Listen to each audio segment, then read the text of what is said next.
તમારું હસીના બી શું પાણી ક્યાં ભરાણા છે, શું કામ પાણી ભરાણા છે, શું મુશ્કેલી પડે છે?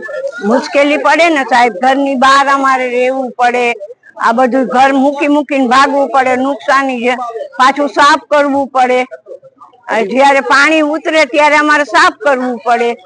હજી વરસાદની શરૂઆત થઈ છે. શરૂઆત સ્ટાર્ટિંગ છે. હજી તો કોર્પોરેશન ને શું કહેશો?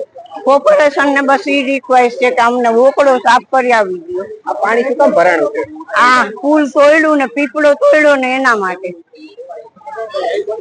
જસ્ટિન ચંદાણી.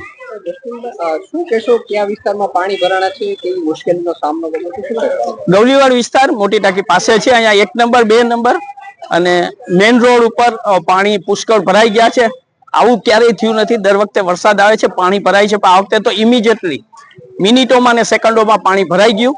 એનું કારણ એવું છે કે આગળ નાળાનું કામ ચાલુ છે, ખબર નહીં કયા સમયે ચાલુ કર્યું છે, ને વચ્ચે ઝાડ પડી ગયું છે. અહીંયા પુષ્કળ કચરો ભેગો થયો છે, એને કારણે પાણી પાસ નથી થતું ને અમારો વિસ્તાર આખો પાણીથી ભરાઈ ગયો છે. નુકસાની થઈ છે ઘરોમાં? હા, નીચા જે નાળાના કિનારીએ છે એ બધાના ઘરોમાં ઘણી નુકસાની થઈ. એ રસોડાનો ભાગ હોય, એ રૂમનો ભાગ હોય, એ કપડાની વાત હોય, ઘણી બધી નુકસાની થઈ છે.